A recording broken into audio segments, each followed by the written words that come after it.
the most dangerous black stallion in Kentucky, had put 4 professional riders in the hospital, ended 2 trainers' careers, and hadn't let a single human hand touch him in 2 years. But on a cold October morning, in front of a Mafia boss and his armed men, that same furious animal walked forward on his own, lowered his massive black head, and pressed his nose into the open palm of a girl wearing a janitor's uniform, a girl still holding a mop in her other hand. And he stood there, still as a prayer, while she smiled a small, tired, beautiful smile, and stroked his black mane like she'd been doing it all her life. And the man standing behind them in the shadow of the barn door, the man in the $1,000 Italian shoes who 3 weeks earlier had laughed in this same girl's face, watched the whole thing happen and felt something crack open in his chest that no bullet had ever managed to reach. His name was Adriano Ferrante, 36 years old, third-generation boss of a Philadelphia family that never appeared in the newspapers because the newspapers had learned better, and to understand why that moment brought a man like him to his knees, you have to go back 3 weeks, to the morning it all started, the morning nobody noticed the cleaning girl by the east door. That morning, Adriano had flown in on a private jet with a check big enough to save a dying horse farm, and he'd watched the black stallion called Ombra rear, explode, and throw a professional handler into the dirt for the 3rd time in 20 minutes. And when the dust settled, Adriano didn't look at the horse. He looked at the row of farm workers standing along the wall in their faded, patched-up uniforms. And he laughed first, before any of his men dared to, and then his eyes found the young woman with the mop, and he said, loud enough for the whole barn to hear, "This place pays the people who shovel manure more than it pays for dignity. Probably because there's no dignity left here to shovel, isn't that right, sweetheart?" His men laughed with him then, that easy kind of laughter, the kind that costs the laughing man nothing and costs the one hearing it everything. And every worker along that wall looked down at their boots, every worker except her. Lena Hollis, 27 years old, wearing a gray uniform with someone else's name stitched on the pocket because a new name patch cost $12 she didn't have, didn't look down. She kept mopping, slow and steady, and inside her worn-out jacket sat a small leather satchel, cracked at the corners, smelling faintly of cedar oil, a satchel she'd carried for 9 years and never fully opened, because there was a photograph inside that she'd never once found the courage to turn face up. Nobody in that barn knew what she was carrying, but somebody knew something else, a 12-year-old girl named Quinn, the farm owner's granddaughter, standing quiet by the water barrel, watching the one thing the entire room had missed, the stallion's left ear, all morning, through every explosion of hooves, through every rich man that horse had thrown or chased or refused. That one black ear kept swiveling back again and again, patient as a compass needle toward the far corner of the barn, toward the soft scrape of a mop, toward the girl the Mafia boss had just laughed at. Because here's what powerful men never learn until it costs them everything. A horse doesn't see your shoes, your watch, or your bank account. A horse reads your hands, your breath, the quiet language of your body, and this unbreakable animal hadn't spent 2 years refusing people at all.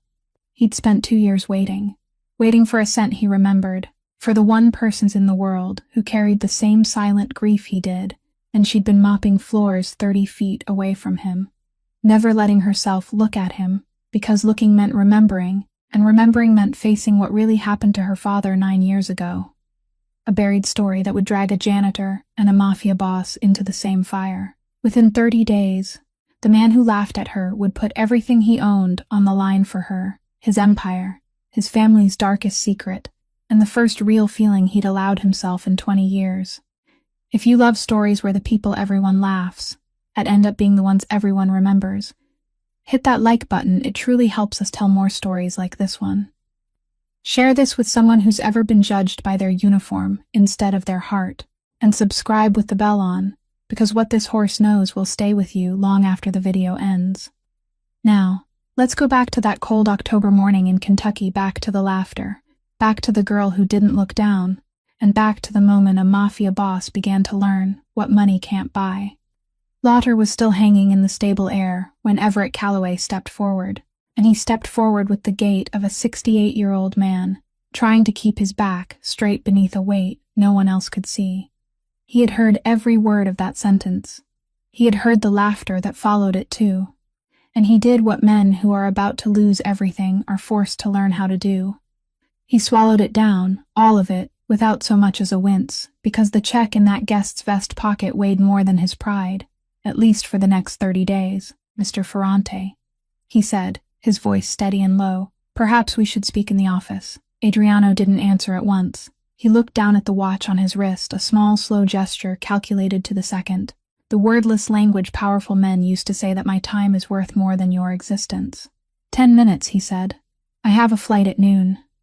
Everett nodded and held out his hand with the reflex of a lifetime spent in rural Kentucky, where every agreement began with a handshake. Adriano looked at that hand, at the calluses, at the swollen knuckles shaped by 30 years of reins and fences, then turned and walked toward the office without touching it, leaving the old man's hand suspended in the air like a question no one wanted to answer.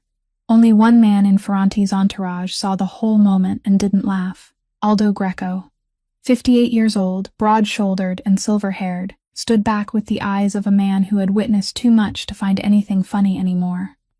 He watched Everett's rejected hand lower. He watched the line of workers along the wall, their shoulders tightening in silence, and for one brief instant, his gaze came to rest in the far corner of the stable, where the sound of a mop still moved in its steady rhythm, no faster, no slower, as though that rhythm were the only thing in this barn that couldn't be bought or broken. Aldo said nothing, but some silences are merely empty, and some silences are remembering. Inside the office, the negotiation unfolded exactly the way a knife passes through meat. Adriano sat in the best chair without waiting to be invited, set one elbow on the desk, and began taking apart the horse's value in the voice of a man reading an autopsy report. 4 jockeys hospitalized, he said. 2 trainers quit the profession. 2 years without anyone laying a hand on it. What you're selling isn't a stallion, Mr. Calloway. What you're selling is a lawsuit waiting to happen, and I'm the only man in this state still interested enough to pay for your trouble. The number he gave afterward was so low that Everett needed a second to be certain he hadn't heard it wrong. His bloodline is worth 5 times that amount, he said. Bloodline, Adriano repeated, and in his mouth the word sounded like a joke. Bloodline doesn't pay bank debt, Mr. Calloway, and according to what my people found out, you have exactly 30 days before the First Bank of Lexington forecloses on this land down to the last blade of grass. The room went silent.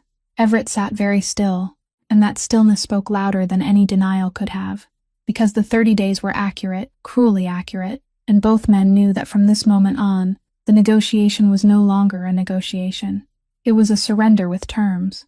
Adriano rose, buttoned his vest again, and walked toward the door with the stride of a man who had won before the cards were ever dealt. But in the stable corridor, between him and the October sunlight outside, stood an obstacle just under 5 feet tall, 2 braids, an old canvas jacket, and gray eyes staring straight up without blinking. Quinn Calloway had been waiting there for no one knew how long. I heard you're going to buy Umbra, the girl said. Adriano looked down at her with the faint amusement of an adult about to bestow 3 seconds of generosity. If your grandfather has any sense, then yes. The girl didn't step back. She tilted her head slowly, as though weighing whether the man before her deserved what she was about to say, and then she spoke in a voice so clear and bright that every worker along the row of stalls heard each word. You can buy him, but you can't buy what he knows. For one very brief moment, no one in the stable breathed. Adriano Ferrante, the man who made the hardest men in Philadelphia choose their words carefully before opening their mouths, stood there looking at a 12-year-old child, and for the first time all morning, he couldn't find an answer quickly enough. Then he stepped around the girl, went out to his car, and the black convoy rolled away from Calloway Ridge in the thin dust of the gravel road. But Aldo Greco, seated in the passenger seat of the last car, looked back through the rearview mirror exactly once, toward the stable, where the girl still stood in the corridor, and farther beyond her, where the young woman with the mop had stopped moving and was watching the convoy leave with the eyes of someone who knew more than all she allowed herself to say. That night, the city of Lexington split into 2 worlds, and the border between them didn't lie on any map. In the first world, inside a 4-story office building on Vine Street, Lena Hollis pushed her cleaning cart through empty corridors beneath cold white fluorescent lights, her second shift of the day, beginning at 7 o'clock in the evening and ending only when the last trash cans had been emptied. She moved with an unhurried, mechanical precision, navigating the silent building with a focus born of sheer survival, knowing that maintaining her composure was the only way to keep a body stretched across 16 hours of labor each day from breaking. On the third floor, she stopped before the glass door of a law office, where leather chairs and gold-framed diplomas glowed in the darkness, and she looked at them for exactly 2 seconds, without longing, without bitterness, only taking note, the way a person takes note of the weather in a country she will never set foot in. Well past midnight, she reached the trailer at the southern edge of town, where the October cold had slipped through the tape-sealed window cracks and was already lying inside the blankets, waiting for her. She hung her yellow rubber gloves on the clothesline stretched across the sink, beside another pair, with a hole in the index finger that still hadn't been allowed to retire. Then she sat down on the edge of the bed and opened the stack of mail she had avoided opening for 3 days. The bill from Meadowbrook Nursing Home, the first payment overdue, the second payment overdue, and a third letter with a red stamp that she read more slowly than the other 2. Line by line, a letter informing her that if payment was not completed before the 15th of next month, Ruth Hollis would be moved from the memory care wing down to the public nursing ward, where one nurse watched over 30 beds, and the walls had no pictures. Lena set the letter on her knees. She didn't cry, didn't crumple the paper, didn't do anything a person would do if she still had energy left for emotion. She only sat there in the cold trailer, beneath the single desk lamp, and looked at the small leather pouch on top of the nightstand, the pouch with worn corners and the faint scent of cedar oil, the one she didn't reach for, not tonight, perhaps not ever. Then she turned off the light and lay listening to the wind scrape along the trailer walls until dawn was nearly there, and sleep still stood outside the door. At the same time, 9 miles to the north, in the second world, Adriano Ferrante stood by the penthouse window of Lexington's most luxurious hotel, with a glass of whiskey he hadn't yet touched to his lips. He had removed his platinum cufflinks and placed them in the leather tray on the table, 2 small points of light worth 6 months of wages for anyone, in the line of workers that morning, and he stood there barefoot on the thick carpet, looking down at the lights of horse country, spread beneath him like a chessboard, waiting for the next move. The phone on the table vibrated exactly on time, as it did every night. The voice from Philadelphia belonged to an older man on the family council, dry and direct. "The Kentucky channel," the voice asked, "is everything on schedule?" "On schedule," Adriano answered. "The horse is only the front," the voice reminded him. "Don't let it eat up more time. Buy fast, transfer fast. The elders at home don't like anything left hanging." "I know what the elders like," Adriano said, and there was a new coldness in that sentence that made the other end go quiet for 1 beat before the call ended. He set the phone down, took his first sip of whiskey and found it flat. Then, because the room was too silent and the night too long, he did the thing he only did when no one on earth could see him. He unlocked the black leather briefcase, lifted the false lining at the bottom, and took out a sheet of paper that had been folded into quarters. So many times the creases had gone soft as cloth. A colored pencil drawing, clumsy and solemn in the way only children's drawings can be, showing a farm with a white fence, a red-roofed stable, horses with 4 straight stick legs standing beneath a sun much too large, and in the lower corner, in the careful handwriting of a child trying hard to make it beautiful, a signature, Emilio, 9 years old. Adriano sat down on the edge of the bed with the paper resting across both hands, carefully as though it were made of ash, and looked at it for a very long time without reading it, because he had known every pencil stroke by heart for years. Outside, the city clock struck 3 o'clock in the morning. In the trailer on the southern edge of Lexington, a young woman lay awake with a debt that bore the name of a mother. In the luxury room to the north, a wealthy man lay awake with a debt that bore the name of a 9-year-old child. The 2 debts did not know each other, not yet, but they were beating in the same rhythm in the darkness of the same city, and only one black horse stood between them.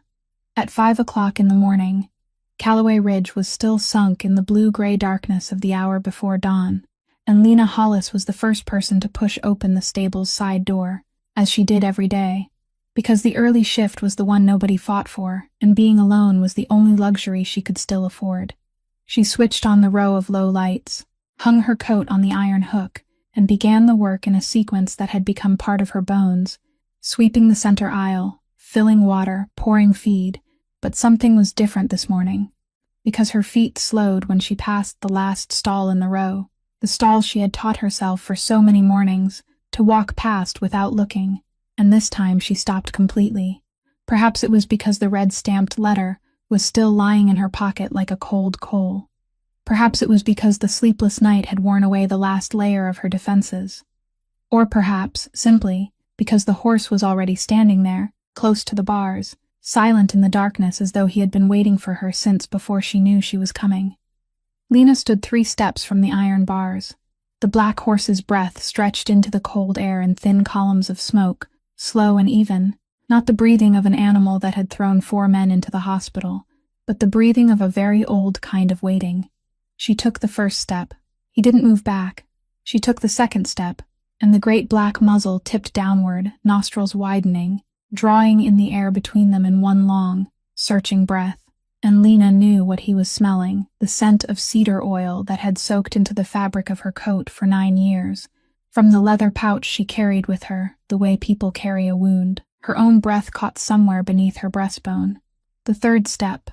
Now only the iron bars stood between her and that midnight black head, and the horse pressed close to them, pressing one side of his face against the cold metal in a way no untamable horse on earth ever would, and stood still. Lena's right hand left her side, so slowly it barely seemed to move, slipped through the space between 2 bars, and her fingers, cracked from cleaning chemicals, touched his mane, only touched it, only rested there, not stroking, and the whole half-ton mass of muscle trembled once, very faintly, then released a long breath that seemed to come from the very bottom of him. And Lena Hollis stood there in the stable at 5 o'clock in the morning, with her fingers buried in the mane of a black horse, her eyes burning because of something she hadn't yet allowed herself to name. Footsteps sounded from the head of the corridor. Not hurried, not heavy, the sound of leather heels on concrete. And Lena pulled her hand back as fast as if she had touched fire, while the horse jerked his head away from the bars, both ears snapping back, his dark body retreating into the shadowed stall with a stomp that shook the ground.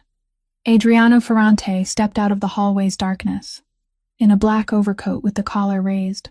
2 hours early for the meeting meant to squeeze the last terms out of Everett, and from the look on his face, Lena understood he had been standing there long enough.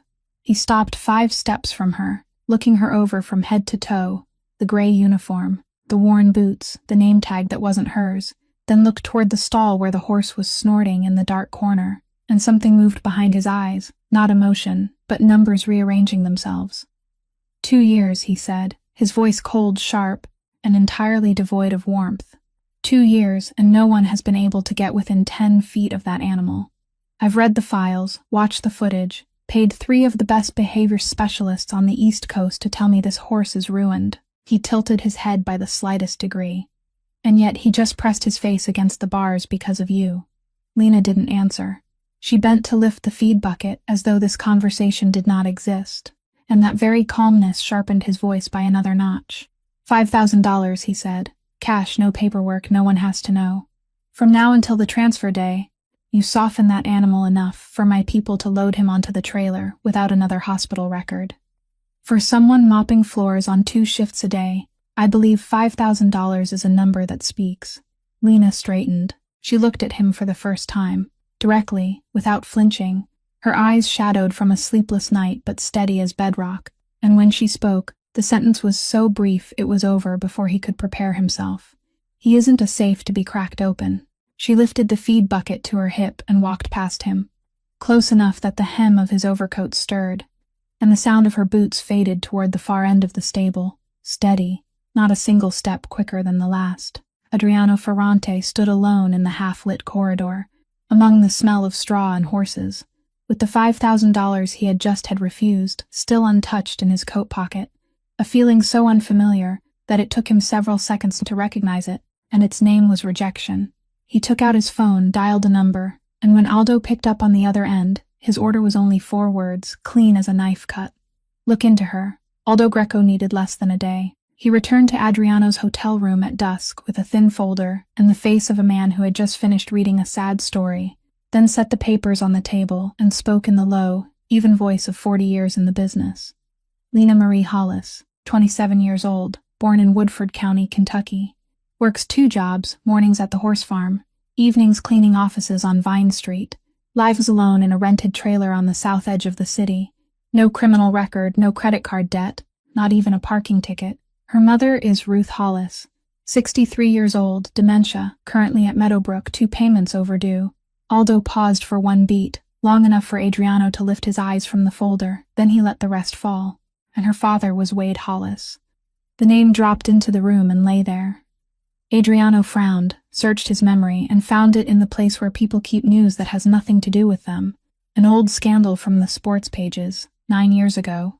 The most famous horse trainer in the Bluegrass region, caught with a positive doping result in his own stable, permanently stripped of his license by the Kentucky Horse Racing Commission.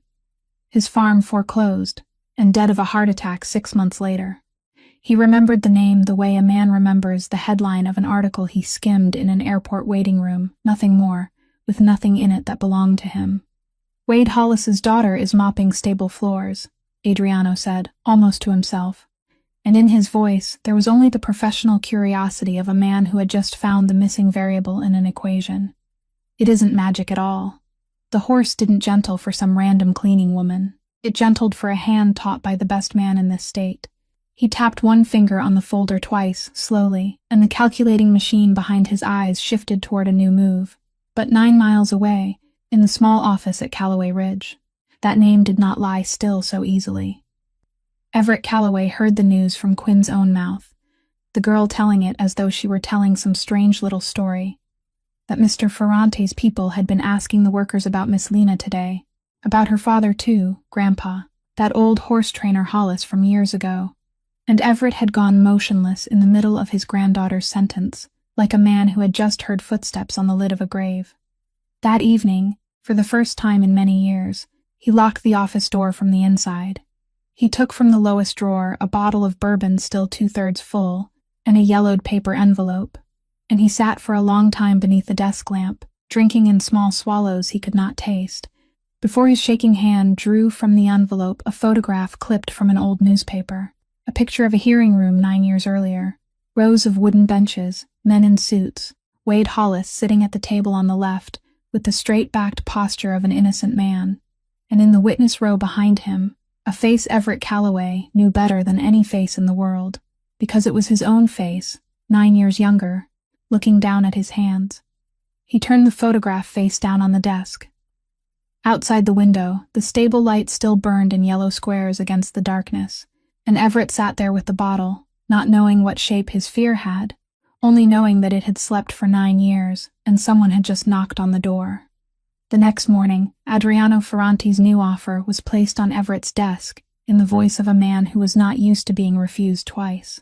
I'll pay the full price you're asking, not 1 cent less, on one condition. The cleaning girl, Hollis, will be the horse's private handler for the 30-day transfer period, every day, until he walks onto my trailer willingly.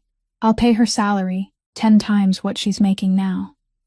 Everett relayed the offer at noon, in the stable corridor, with eyes that avoided looking directly at Lena longer than necessary, and Lena listened to it all without interrupting, both hands still inside her work gloves. She didn't think about the man with the Italian shoes, or his voice as flat as steel. She thought about the red-stamped letter in the drawer of her trailer, about the public nursing ward where one nurse watched over 30 beds, and the walls had no pictures, about her mother's hand still holding a pencil every afternoon, and her calculation was finished before Everett stopped speaking, a calculation that had no room for pride, because pride didn't pay nursing home bills. All right, she said. Then she looked straight at Everett and added one more sentence in a voice so calm it was harder than any vow. But tell him this for me. I work for the horse, not for him. She turned toward the far end of the stable, where the great black shadow stood waiting behind the bars, with both ears pricked forward. And Everett Callaway watched her go, the young woman carrying the surname he had tried, for 9 years, to forget, now destined to pass his office door every day. And suddenly he understood that there are debts that don't collect with red-stamped letters. They collect by coming back, patient and quiet, wearing the face of the dead. The first of the 30 days began with a chair. Adriano's men brought it and placed it at the head of the training ring, a director-style folding leather chair, and he sat down in it at 8 o'clock in the morning, with black coffee, in a porcelain cup brought from the hotel, supervising his investment the way a man supervises a construction site. Lena did not look toward that chair even once.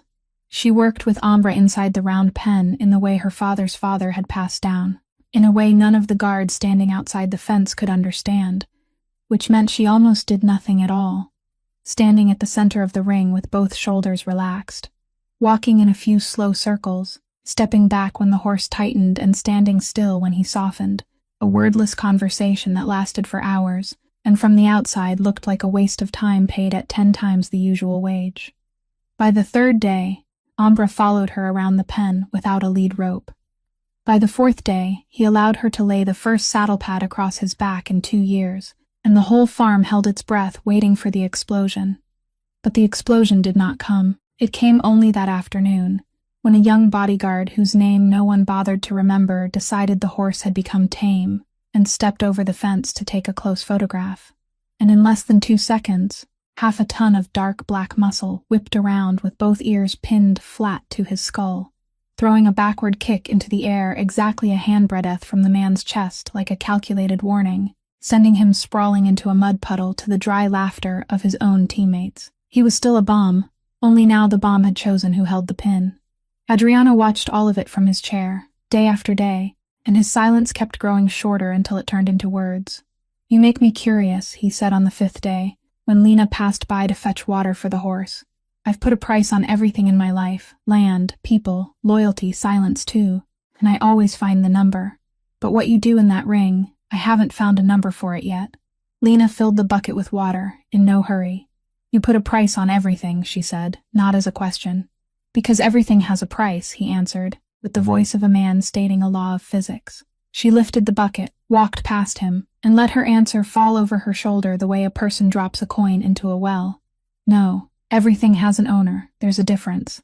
He could not answer her, for the second time in his life, since meeting the girl Quinn in the corridor, and he sat back down in his director's chair with his coffee gone cold, watching the woman in the gray uniform walk away, feeling as if one corner of his law of physics had just been chipped.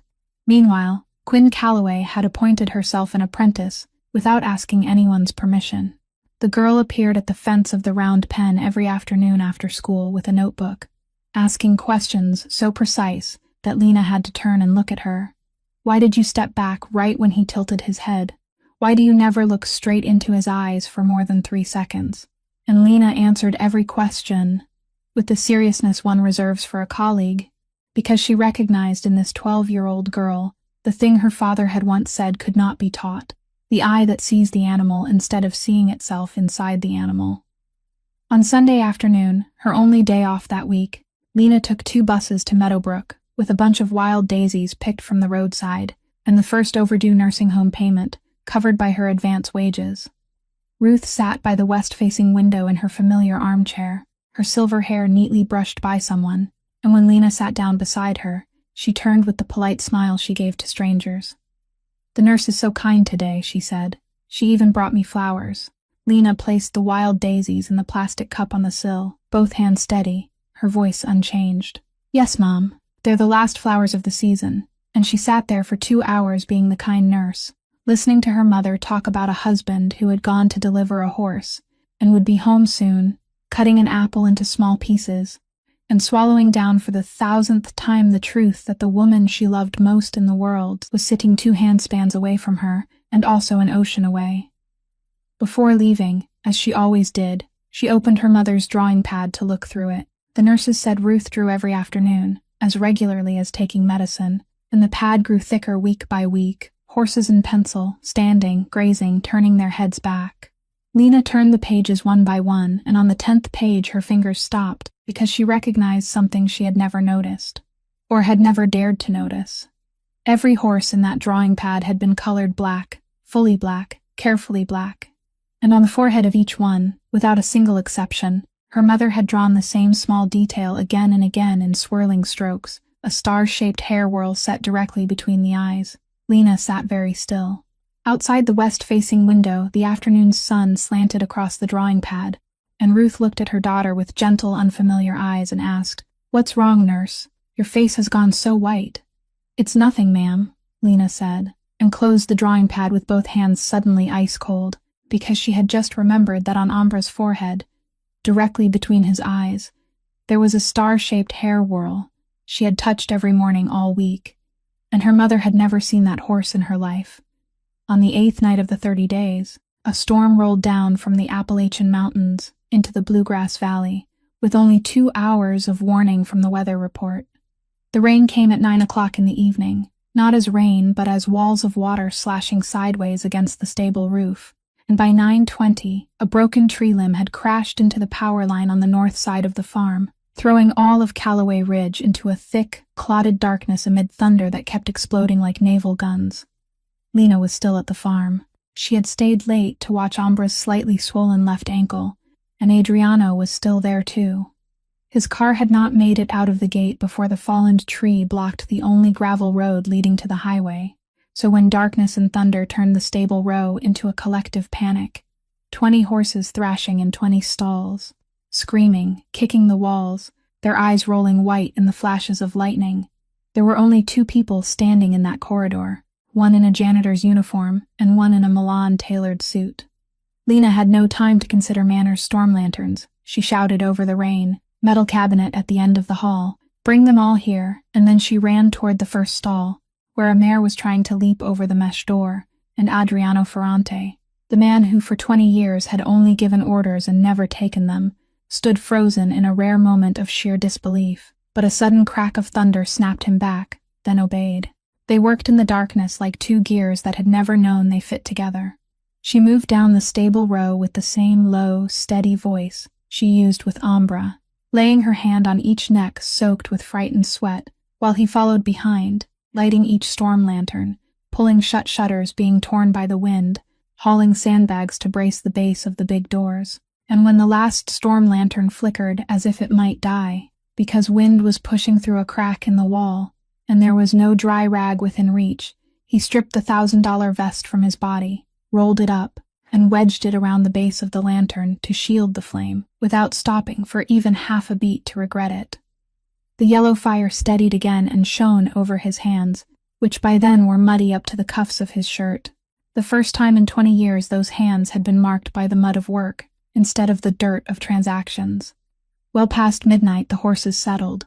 The storm lowered its voice into heavy rain, and the 2 exhausted people sat down on 2 hay bales facing each other at the end of the corridor, beside Ambra's stall, where the black horse was calm now, breathing evenly in the darkness with one ear still turned toward Lena like a compass needle seeking north.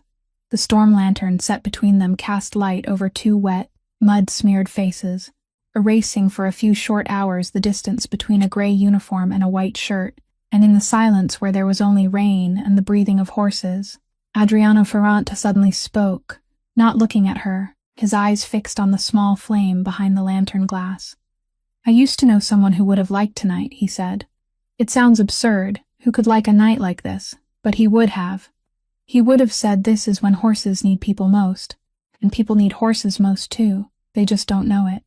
His voice changed when he said those words, younger, thinner, as though borrowed from someone else. "My younger brother," he went on, and the storm lantern flame leapt once in his eyes. He believed horses could heal people.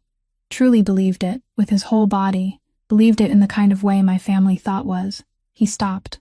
The sentence was cut off halfway, like a rein pulled tight without warning, and Lena saw it happen, saw the door that had just cracked open being forced shut by its own owner, with the full weight of a life trained never to open. He straightened his back, and when he spoke again, the flat steel voice had returned to its proper place. Old story. Lena did not ask. That was what made her who she was. She knew what a closed door looked like because she had one too, and people do not try keys in someone else's house when their own pockets are full of rusted ones.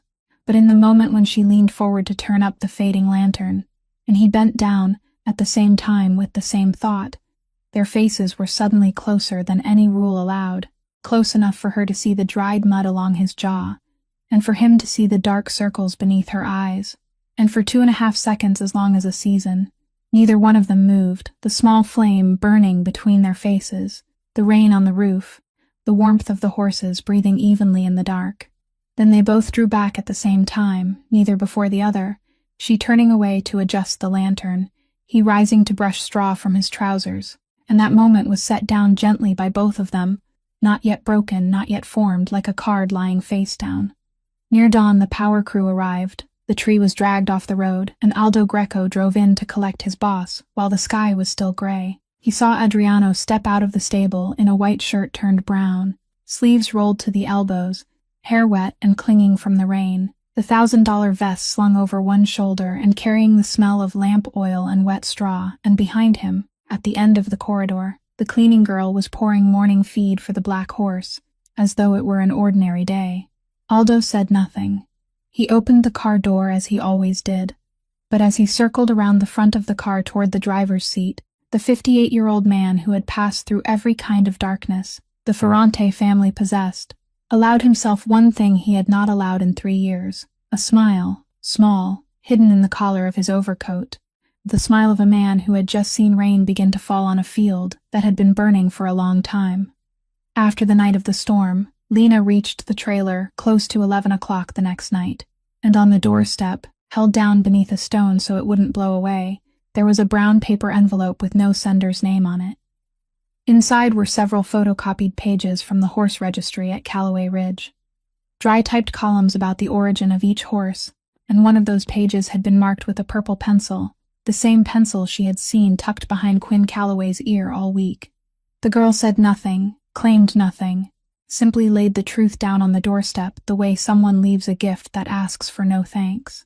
The marked page was about the black stallion, whose registered name was Ambra, 9 years old, brought to Callaway Ridge 2 years earlier, from a private owner in Ohio. Before that passed through a farm in Indiana. Before that a horse dealer in Fayette County. And the first line of that chain, the birth line, was printed in letters that could not be mistaken. Place of birth, Hollis Farm, Woodford County, Kentucky, first transfer method, seized property auction under court judgment 9 years ago. Lena stood in the middle of the trailer, with the page in her hand for a very long time, long enough for the desk lamp to grow warm, and then she did the thing she had been running from for 9 years. She reached up to the top of the nightstand, took down the leather pouch with the worn corners, and opened it all the way to the bottom. The scent of cedar oil rose and filled the small trailer, the scent her father had used all his life to clean saddle leather and bridle leather, the scent of misty mornings and hooves knocking softly over packed earth, and Lena took out each thing one by one, laying them on the blanket in careful rows, like someone taking inventory of an inheritance. The thick brown leather training journal, swollen with pages of notes written in Wade Hollis's firm, slanted handwriting, 1 page for each horse, 1 horse for each temperament, margin notes in pencil. This one is afraid of plastic. This one needs brushing on the left side first. Never rush this one. It isn't stubborn, it's just remembering. A bundle of letters tied with twine, envelopes addressed to the Kentucky Horse Racing Commission, to newspaper offices, to respected names in the horse world, all of them stamped, all of them unsent, appeals for justice written during the final 6 months of a man's life, by a man who knew no one still believed his signature. And at the very bottom, lying face down against the base of the pouch as it had lain for 9 years, was the photograph. Lena picked it up with both hands. She sat down on the edge of the bed. Outside, the wind left behind by the storm scraped along the trailer walls in long waves. She turned the photograph over.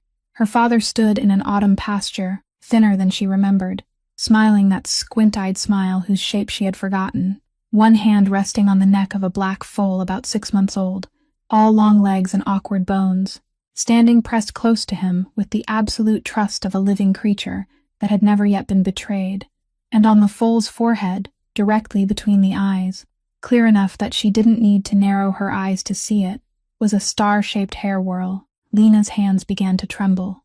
She turned the photograph over, and there, in that same firm, slanted handwriting, her father had written a dedication he had never lived long enough to give her, for Lena, when you're ready to train your own trust again.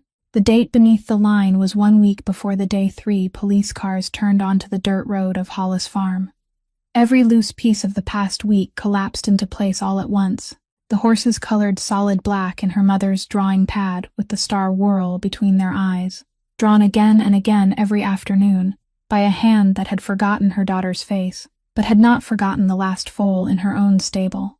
The way Ambra had pressed his cheek against the iron bars, the very first time Lena came near.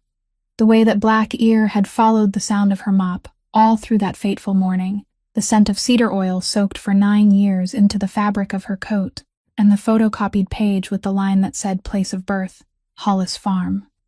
The most vicious horse in Kentucky was not vicious. He was Wade Hollis's final student, torn away from his teacher's hand in the middle of his first lesson in trust, sold at auction at 6 months old, along with fences and feed troughs like a piece of property, drifting through 4 owners in 7 years, and for 2 years at Callaway Ridge he had kicked away every hand that came near him, not because he was mad, but because none of those hands spoke the unfinished language he had been taught. Lena bent forward with the photograph pressed to her chest and cried. The first time in 9 years she had cried aloud, alone in the cold trailer among the keepsakes, spread across the blanket, crying for the father who had died with unsent letters, for the mother who kept drawing the same nameless horse, for the trusting foal in the photograph, who did not know that in 1 week his whole world would be seized, and for herself, the daughter who had abandoned the work of training because she could not bear to touch anything that smelled like her father. The next morning, she came to the farm earlier than usual, while the sky was still dark and not a single person was in sight. She walked straight to the last stall in the row, and the black horse was already standing there, close to the bars, as he was every morning, as though he had been waiting not 1 night, but 9 years. Lena pressed her forehead to his, directly over the star-shaped whirl, and spoke in the broken voice of someone who had just found something lost for far too long. "He taught you first," she whispered, "and only afterward did he have time to begin teaching me." The horse stood still, breathing long, warm breaths into the front of her coat, and at the far end of the corridor, the first light of the new day began to slip through the cracks of the eastern stable door. For 3 nights after that, Lena read her father's training journal from the first page to the last, a little each night, the way a person drinks medicine that heals and hurts at the same time. She read through every horse from the old Hollis farm, hearing her father's voice rise through the slanted handwriting, and on the 3rd night, when the pages of horse notes had ended, she turned to the final section of the journal. Pages where the handwriting suddenly changed, tighter, smaller, written in a different ink, as though they had been written in the late hours, and in an entirely different state of mind. There were no horse names here, only dates, times, and notes that made the trailer seem to grow colder by degrees the farther she read. Florida trip, March, double-decker trailer, front storage compartment sealed from the night before, 3 wooden crates marked equipment. I asked to open and inspect before loading the horses, refused, escort said orders from above. Louisiana trip, May, 2 crates, container numbers recorded here. A row of letters and numbers her father had copied carefully, as if copying evidence, sealed again, orders from above again. July trip, I stopped the truck halfway and demanded the compartment be opened.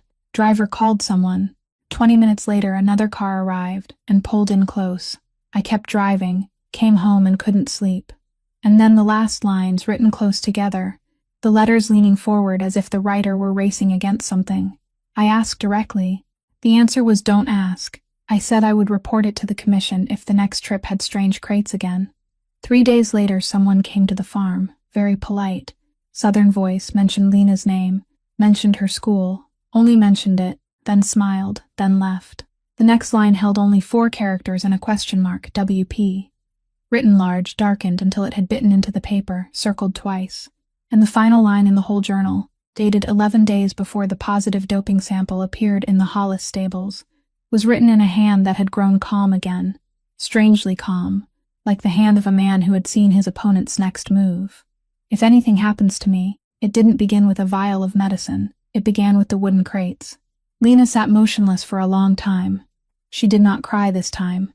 Tears had belonged to the night before, to the photograph in the black foal. But what was rising inside her chest tonight was something else, colder, heavier, with corners and edges. For 9 years, the whole state had believed Wade Hollis was a cheat. For 9 years, even she, on her weakest nights, had sometimes let that question crawl through her mind. What if? And the answer had been lying at the bottom of the leather pouch on top of her nightstand all those years.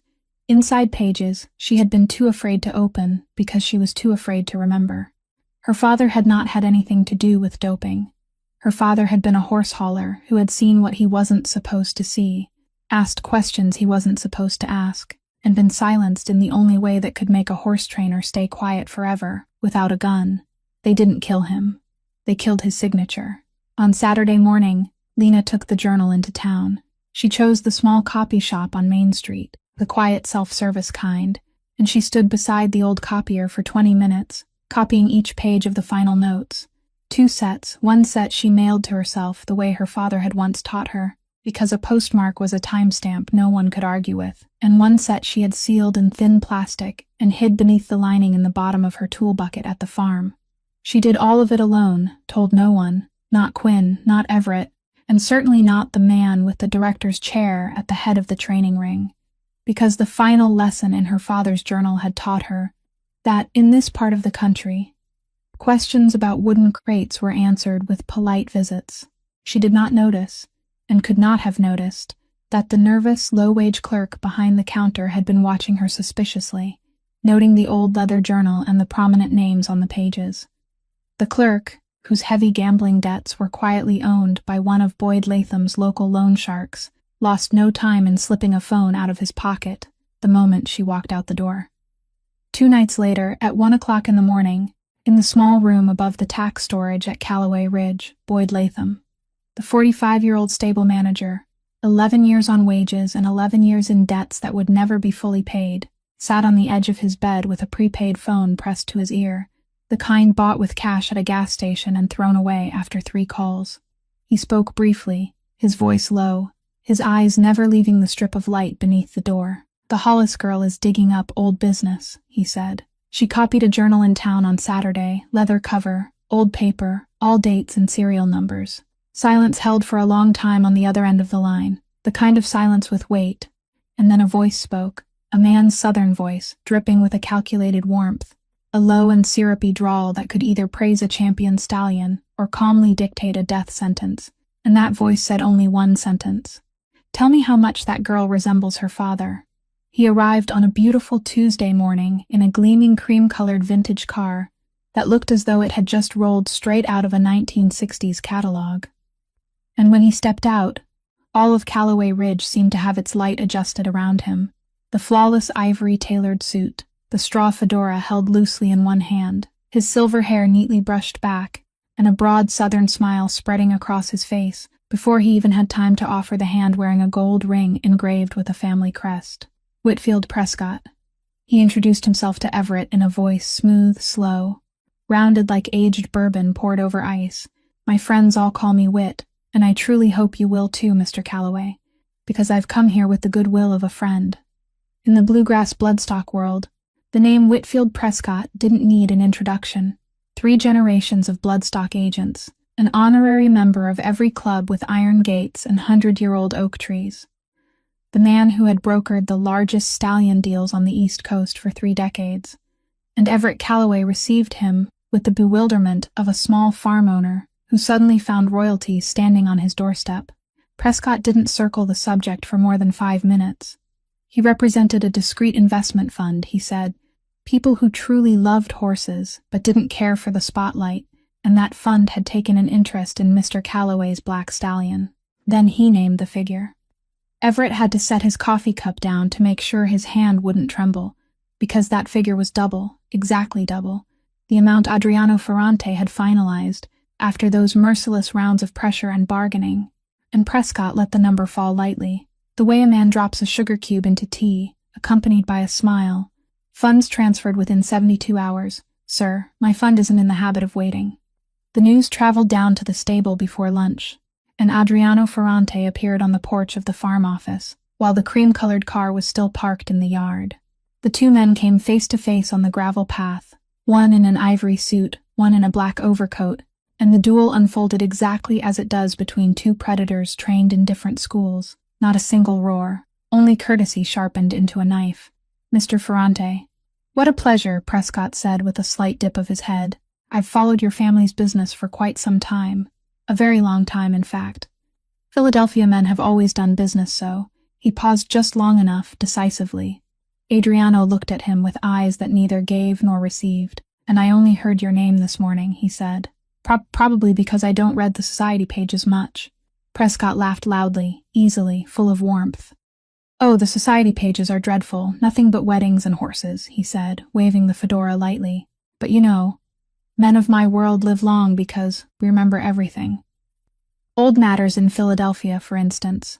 Back when your father was still in his day, the shipments, the prosperous seasons, and he said all of it in the harmless conversational tone of a man gossiping beside a fireplace. But for 1/10 of a second, only 1/10 of a second, his pale blue eyes held still on Adriano's face, like two pins pressed into a map. Then the smile spread again. Well, I wouldn't dare keep you. Healthy competition is what made America, isn't it? That afternoon, Prescott asked permission to see the horse, and the whole farm gathered along the stable corridor to witness it. Everett walking ahead, Prescott in the middle with his fedora in hand, and the moment he was still about 16 feet from the last stall, Ambra exploded. It wasn't the usual wariness he showed strangers, but a primitive eruption, the horse rearing inside the stall, striking both front hooves against the wooden wall in blows as heavy as sledgehammers, screaming in long bursts that tore through the air, eyes rolling white, foam spattering onto the iron bars, so violently that Everett had to spread both arms to stop everyone from coming closer, and Boyd Latham had to run over to pull the extra barrier into place. Prescott stepped back twice, one hand holding his hat, and gave a graceful, self-mocking laugh. Well now, his reputation is well earned, he said. But no one in that corridor could explain why the horse that had softened all week under Lena's hand had suddenly turned into a storm. No one except those who had once heard a southern voice as smooth as velvet mention the name of a schoolgirl during a polite visit 9 years before. And there was no one like that in the corridor. Only the horse. The horse remembered. On his way back to the car, Prescott passed Lena, who was standing tucked near the tackroom door with her tool bucket in her hand. He didn't stop. He was far too courteous a man to stop before a cleaning woman, but his pale blue eyes slid over her the way they might slide over a fence, then caught on the old name tag, embroidered with someone else's name on the front of her uniform, and there those eyes paused for exactly 1 second. 1 second too long for any ordinary etiquette, 1 second belonging to a man who had read something that wasn't written on the cloth, before he put on his hat, nodded a farewell aimed at no one in particular, and the cream-colored car rolled soundlessly out through the farm gate. That evening, in the office, Everett sat between 2 sheets of paper bearing 2 numbers. On one side a life raft for the whole farm, with a vague instinct behind it like the smell of smoke from far away. On the other half the value along with the horse that was coming back to life day by day, under the hand of Wade Hollis's daughter, and he sat there for so long that Quinn, in her pajamas, came downstairs to look for him. The girl looked at the 2 sheets of paper, then at her grandfather, and asked in that clear voice that didn't know how to take the long way around, "Are you going to sell him to the man he fears, or to the man he chose?" Everett Calloway couldn't answer. Outside the window, the dark stable lay still beneath the stars, and in the last stall of the row, the black horse stood awake in the shadows, both ears still turned toward the gate where the cream-colored car had disappeared, as though he knew, with the kind of memory that didn't need language, that this wasn't over. That sentence would not leave Adriano's mind. Old matters in Philadelphia, back when your father was still in his day, the shipments, the prosperous seasons. A stranger did not say things like that for amusement. In Adriano's world, no one said anything for amusement. Every word was a chess piece pushed forward with purpose, and that man in the ivory suit had pushed his piece straight into the part of the board Adriano had believed he knew by heart. That night, he called Aldo up to his room and gave the order in 4 sentences. Dig up the full file on Whitfield Prescott. Cross-check it against the family's old records from my father's time. Every transaction tied to Kentucky. And Aldo, don't use outsiders, do it yourself. Aldo Greco was gone for 3 days. He did not call, did not send a message, following the rule of matters that must leave no trace, and when he returned on the evening of the 3rd day, knocking on the hotel room door with his old leather briefcase in his hand, Adriano waited only to look at the face of the man who had served his family for 40 years, to know that whatever was inside the case weighed more than paper. Aldo sat down, poured himself a finger of whiskey without asking permission, something he had never done, drank it down, then opened the case. "The Kentucky Channel isn't new," he began, his voice low and even, like a man reading a prayer for the dead. "It's an old channel rebuilt. 20 years ago, your father ran a route through the horse farms of the Bluegrass region, goods moving inside interstate stallion transports. No customs officer stops a trailer carrying million-dollar horses just to search the tack compartment. And the local broker, the man who opened the gates to the prestigious farms, arranged the trips, bought the silence of the people who needed to stay silent. Aldo placed an old photograph on the table, showing two men shaking hands in front of a stable. One of them Renato Ferrante in the days when he still stood straight, the other 20 years younger than he had been on Tuesday. Though that southern smile could not be mistaken, was him, Whitfield Prescott. Adriano picked up the photograph, and Aldo went on, more slowly now, because the rest was the part he had spent a 3-hour night drive weighing whether to say at all. 9 years ago, a horse hauler started asking questions about the crates in a sealed compartment. He demanded they be opened. He threatened to report it to the commission. He became a name in the family's encrypted wires for 3 straight weeks, and that name, Aldo pulled out the final sheet, a yellowed copy of an internal telegram, with a rough approval scrawled in the corner in handwriting. Adriano recognized instantly, because it looked exactly like the signatures on his childhood birthday cards. That name was Wade Hollis. They discussed 3 options, Aldo said, and the one they chose was the cleanest. No blood, no body, no police. Prescott staged the positive test sample in the Hollis stable. A lab was bought, an inspector was bought, and the final approval signature for the whole operation belonged to your father. Aldo set the telegram down beside the photograph carefully, as though placing flowers on a grave, and spoke the final sentence in the voice of a man who had aged 10 years in 3 days. Your family didn't kill him with a bullet, Adriano. Your family killed him with disgrace. The room became so silent that the melting ice in the glass could be heard. Adriano sat motionless for a long time, both elbows on his knees, his hands clasped before his mouth, and the machine inside his head, the machine that had never stopped calculating, was calculating an equation in which every answer was loss. If he buried this file, burned it that very night in the hotel bathtub, no one on earth would know. The deal would go forward, the family's honor would remain intact, and the woman with the cracked hands would still look at him with the gaze from that rainy night beside the storm lantern, not trusting, not yet, but no longer hostile, a gaze he had begun to need in the way people need something they have not found the name for yet. But if he spoke, he would lose everything at once. He would lose her the instant she understood that she had brushed a horse's mane every morning under the supervision of the son of the man who destroyed her father's life. He would lose the deal, lose face before the council, and drag the Ferrante name into a matter the federal authorities only needed one loose thread to begin unraveling. He stood, walked to the window, then turned back, opened his own black leather briefcase, lifted the false lining, and took out the sheet of paper folded into quarters until it had gone soft as cloth. The drawing of the horse farm, the white fence, the red-roofed stable, the son much too large, Emilio, 9 years old. Emilio, the younger brother 7 years his junior, the only one in the family who had dared to say at the dinner table that he did not want his share of the family work, that he wanted to study horses, that he had already looked into it, that there were farms where horses helped heal soldiers who came back from war, children who could not speak, and that he wanted to build a farm like that.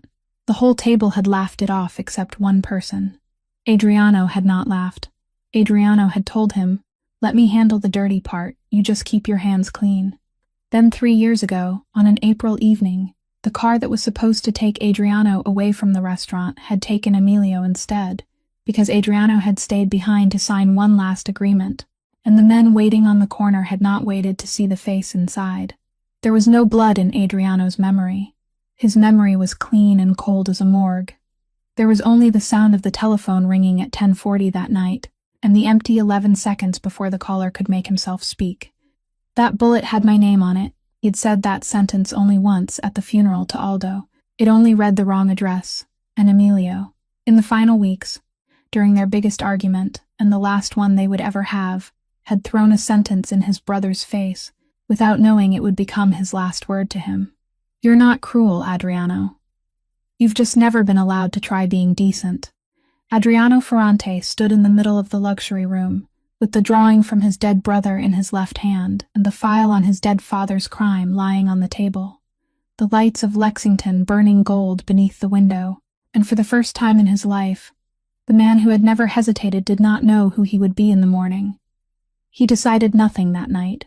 He only sat down on the edge of the bed, placed the drawing beside the file.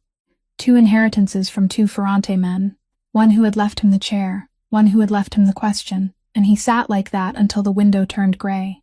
2 days later, Adriano Ferrante did not shave, did not hold meetings, did not answer Philadelphia, and by the morning of the 3rd day, he called Everett Calloway only to say one sentence. "I need to borrow your office for an hour, and please tell Miss Hollis I want to meet. It has to do with her father, and she has every right to refuse." Lena did not refuse. She came late that morning, still in her gray uniform and boots dusted with sawdust from a shift left unfinished, standing in the office doorway with both hands at her sides, and saw the most powerful man she had ever met standing behind Everett's old wooden desk. No overcoat, no watch, only a wrinkled shirt and a file laid squarely on the tabletop, like a coffin made of paper. "Sit or stand, whichever you choose," he said. She stood. He nodded as though that was the answer he deserved, then spoke in a slow, even voice, rising nowhere, falling nowhere, the voice of a man who had rehearsed this opening line through 2 sleepless nights, and knew there was no version of it that would hurt less. "There is something about your father, and about mine. You will hate me after you hear it, and you have that right." Then he opened the file and placed the truth on the desk, piece by piece, the way someone lays stones for a grave. The photograph of 2 men shaking hands in front of a stable, my father, Renato Ferrante, and his broker in Kentucky, the man who sat drinking tea with Mr. Calloway on Tuesday. Pages from the family's old books, the shipping route from 20 years ago, contraband moved inside stallion transports, farm gates opened with money, and mouths closed with money, too. And the yellowed telegram, Wade Hollis's name inside it. 3 weeks of discussion, 3 options, and the option they chose. A positive test sample staged in the Hollis stable, a laboratory bought, an inspector bought, the approval signature in the corner of the page. "Your father didn't cheat," Adriano said, his eyes never leaving hers. "Your father was the only decent man in this whole story. He saw what he wasn't supposed to see. He meant to do the right thing, and my family crushed him for it, not with bullets, with disgrace, because disgrace was cheaper and cleaner." Lena stood motionless. She looked at the telegram, looked at the approval handwriting in the corner, and inside her mind, 9 years rearranged themselves in silence. Her father's final 6 months, the stamped letters never mailed, the thin little funeral in the rain where friends of 30 years had not dared come because they were afraid of being stained by his name. Her mother's face beginning to forget in those years, as though her memory had chosen to punch holes in its own hull so it would not have to carry the rest of life. She did not cry. Tears were too private a thing to fall in a room with this man in it. She only asked, her voice low and dry, "How long have you known?" 3 days, he said, "and it took you 3 days to decide whether to tell me." He did not look away. "Yes, because saying it meant you would lose something." "Yes, then why say it at all?" Adriano was silent for 1 beat, and when he answered, he spoke the only sentence he had prepared, not for her but for himself, because an apology is something people ask for themselves, so they can feel lighter. "I didn't come here to ask for that. I came so you would know the truth, because it belongs to you, not to me. I held it for 3 days, and those 3 days were theft." Lena stepped forward. She walked around the corner of the desk, slow and straight, and she slapped him once, with the whole arm of a woman who had spent 10 years carrying water buckets and pushing cleaning carts, the sound of the slap cracking through the wooden office like a small gunshot. Adriano's head turned to one side, then returned to its place, and he stood still, both hands at his sides, not lifting a hand to his cheek, receiving it the way a man receives a signature confirming delivery. She looked at him for 1 more second, her face bloodless and dry, then said, "I quit. Tell Mr. Calloway for me." Then she turned and walked out. She did not slam the door. She closed it gently, and it was that gentleness that remained in the room the longest. From that day on, Calloway Ridge fell ill. Ambra knew from the very first afternoon she was gone. He stood with his head turned toward the eastern stable door for 2 hours, and by the 2nd day the old fury had returned whole, as though it had never left. He kicked the stall wall in heavy rhythms all night, overturned the feed trough, allowed neither Boyd nor anyone else within 10 feet of him, and stopped eating, the hay in his manger untouched from morning until evening, the star-shaped hair whirl-soaked with the sweat of a despair that had no language. Quinn stood outside the fence every afternoon watching him, clutching her notebook to her chest without being able to write a single line.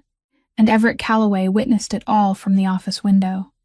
He had seen Lena walk out of the farm with the straight back and steady steps of someone who had just buried a person for the second time, and he had heard, faintly through the wooden door, broken words, Hollis, staged, test sample, and that night, alone with a bourbon bottle more than half empty, he realized the hand holding his glass was trembling, not because of the liquor, but because of a calculation so simple it chilled him to the bone. The truth had begun to rise from the ground after 9 years, and truths never rise alone. They pull one another up like the roots of the same tree, and at the end of one of those roots was his name.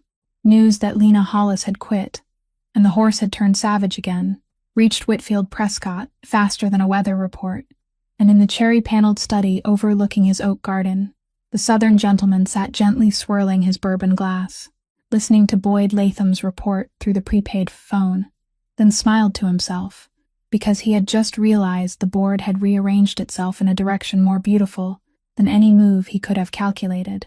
A horse no one could handle no longer needed to be bought. That night he made another call, long distance, a New Jersey area code, and the man's voice that answered on the other end was rough as crushed stone. "No greeting, Frankie Ritchie here, talk," Prescott said, smooth and slow. "Mr. Ritchie. The Kentucky situation has just shifted in our favor. The purchase is no longer necessary. I propose a cleaner option. We orchestrate a tragic accident at the stables this week. We eliminate that troublesome horse, and more importantly, ensure whatever old records the Hollis girl is digging up burn to ashes along with it. Mr. Calloway loses his most valuable collateral. The bank forecloses on schedule. Your fund buys the corpse for farmland prices. And there you have 200 acres of clean land in the middle of the Wildest for your money to rest its feet." As for the Ferrante family, Prescott took a sip of bourbon. The Ferrante family goes home empty-handed in front of the entire world. 3 birds with 1 arrow, sir. The New Jersey end went silent for a moment. Then a hoarse laugh sounded. "I like the way you aristocrats talk, Wit, like you're reading from a menu. Fine, my people will be down in 3 days. You handle the gate." The gate had a name, Boyd Latham. The stable manager received his instructions on Friday afternoon, and followed each step with the meticulous care of a man who had sold himself for too long to let his hands shake. At 10 o'clock that night, he went into the equipment room, opened the control cabinet, and shut down the entire farm's camera system through a routine maintenance operation duly recorded in the log. At 10:20, he removed the chain from the back gate, the iron gate bordering the pasture that the fire trucks and veterinary trucks still used, pushed it almost closed, then went back to his room above the tack storage, turned off the light, and sat in the dark waiting for the engine sound. At 11:15, a truck pulling a horse trailer painted with the logo of a real transport company in Tennessee rolled quietly through the back gate with its headlights off. 4 men got out, dark jackets, moving cleanly and silently like men who had done this many times before. They opened the trailer door, lowered the rubber-lined ramp to muffle the noise, and headed toward the last stall in the row with ropes, a metal bit, and a bag of feed mixed with a horse dose of sedatives. But there was one thing in no one's plan, not even Prescott's, the man who could calculate human hearts but had never calculated the heart of a horse. Umbra smelled them before the stable door was even open. 4 days of being abandoned had brought the old rage back, and now that rage met the scent of strangers in the dark, the smell of rope, the smell of drugged feed mixed into grain, and the black horse exploded like a mine. He would not let any rope loop touch his head. He reared inside the stall, shattered the cross plank, and his scream tore through the farm's quiet night, long, high, wild, and the whole row of 20 horses woke and screamed with him, kicked the walls with him, a chorus of panic. One of the 4 men cursed. Someone shouted, "Where's the light? Where's the light?" And one man grabbed the spare storm lantern hanging from the center post in the corridor, lit it, and raised it high just as Umbra's backward kick burst the stall latch loose. The wooden door flew open and slammed into the shoulder of the man holding the lantern, and the storm lantern left his hand, spun through a short arc, fell at the base of the dry haystack piled beside the feed storage, shattered, and in 2 seconds, only 2 seconds, a flame no bigger than a hand licked at one strand of hay, found it to its liking, and stood up. Fire in a dry hay storage room does not burn, it devours. By the time the four men abandoned rope and feet alike and fled back to the truck, smoke had already thickened beneath the tin roof, red glare spilling from the southeast corner of the stable, the farm's only fire alarm, the one Boyd had not shut off because no one had thought of it, began screaming in hoarse bursts. The truck roared through the back gate and vanished into the dark pasture, and in the stable row, slowly filling with smoke, 20 horses screamed and kicked at their doors. Among them, one black horse thrashing in a stall with a broken latch but refusing to run out, because outside smelled only of strangers, and inside was the only place he knew. In the small attic room of the main house, Quinn Calloway was sleeping at the farm that night, the way she still begged to do every weekend, and she bolted awake at the sound of the alarm, ran to the window, saw the sky over the stable turning, raw red and black coils of smoke swallowing the yard lights.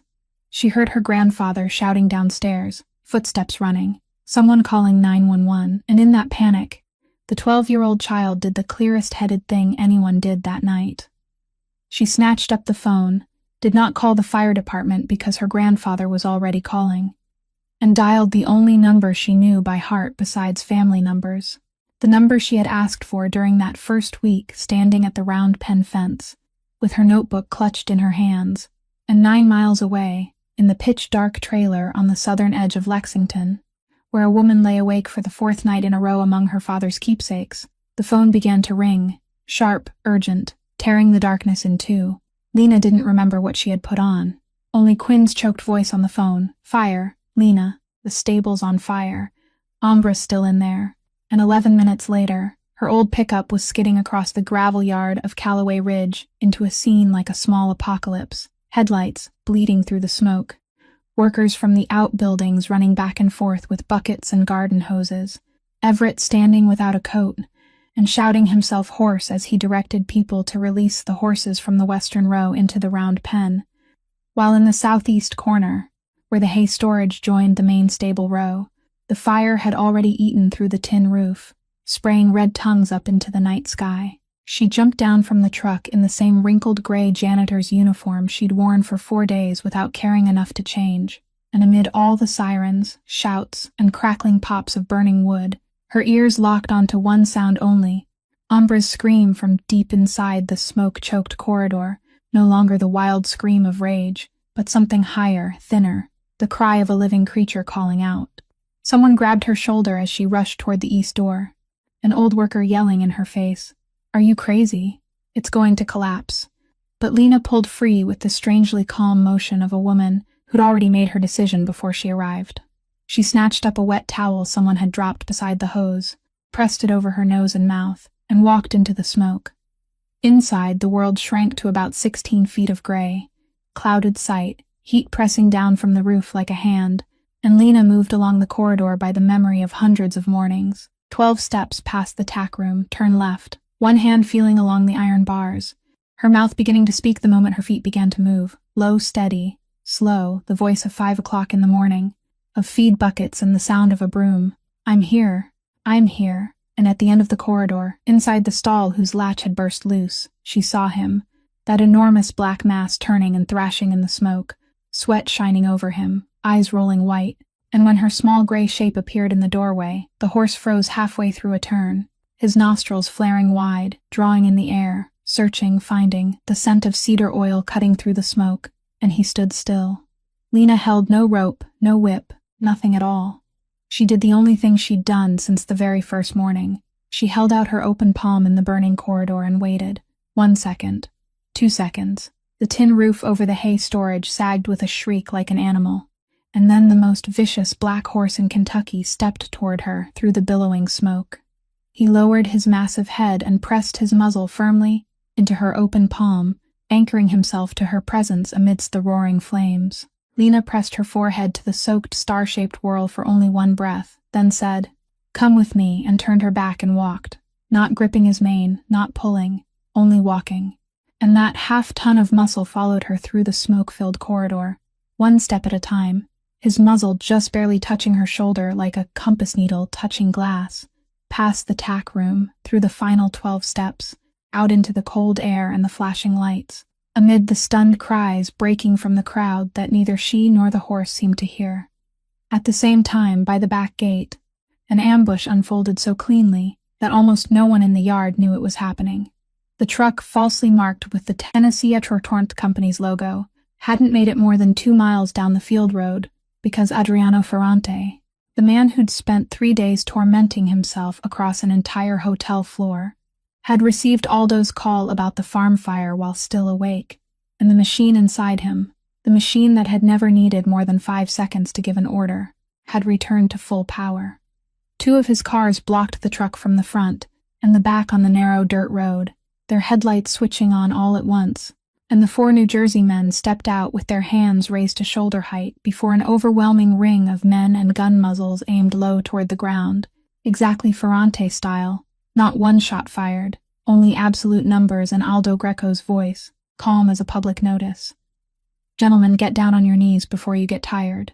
Boyd Latham was found by Adriano himself in the equipment room, trembling as he tried to erase the system log, and when the stable manager turned and saw who was standing in the doorway, his face turned the color of ash.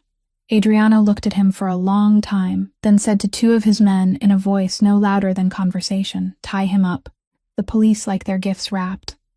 The Fayette County fire trucks arrived 4 minutes later, 3 trucks, hoses striking the hay storage from 2 directions, and within millisecond the fire was forced back, pinned down, killed in the very corner where it had been born.